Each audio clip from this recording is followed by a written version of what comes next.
Yan, mababa na yung lagnat mo. Kamusta yung pakiramdam mo? Much better.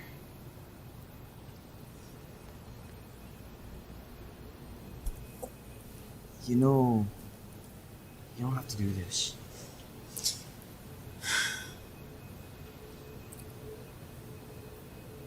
Bakit naman? Kung na nga itong inasikaso. Bakit?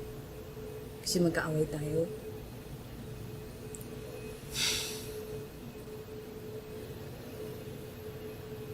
Alam mo yun,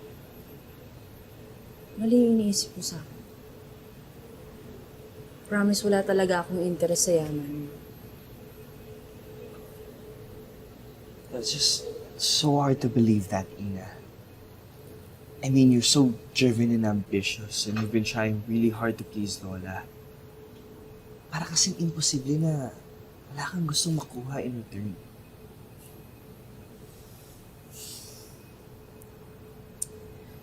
Alam ko, medyo nahihirapan kang maniwala, pero I already have what I want.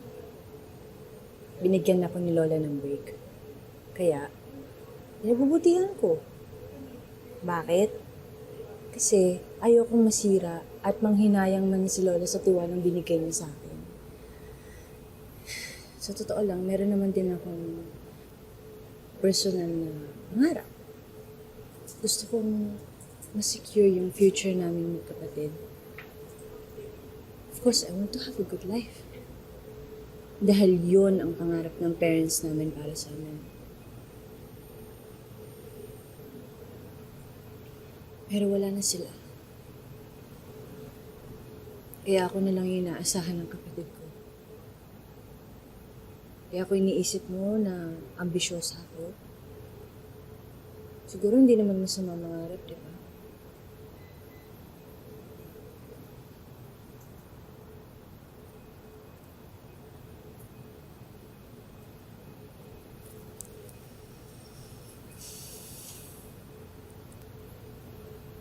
Ikaw, ano bang gusto mo?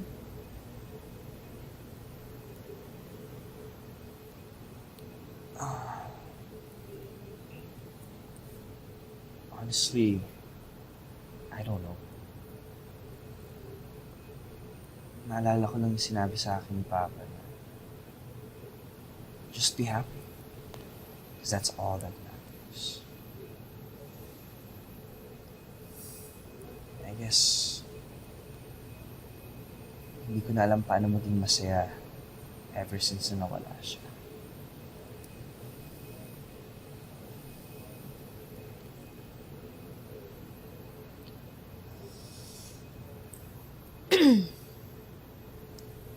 Naiintindihan kita yun. Nung buo pa yung pamilya namin, yun yung pinakamasayang moments ng buhay ko.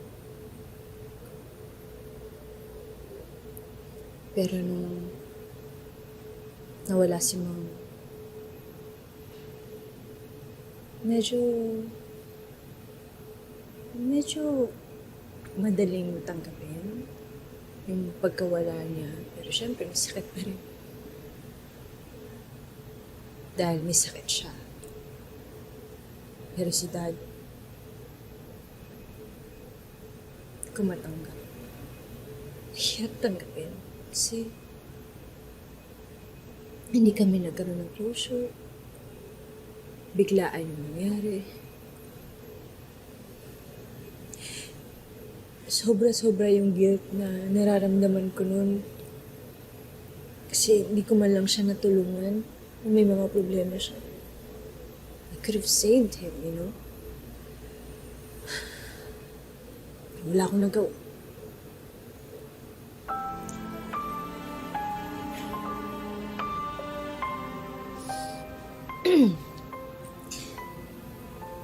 Parehas tayong naka-experience na mawalan ng importanteng tao at mahal natin sa buhay. Sakit. Pero,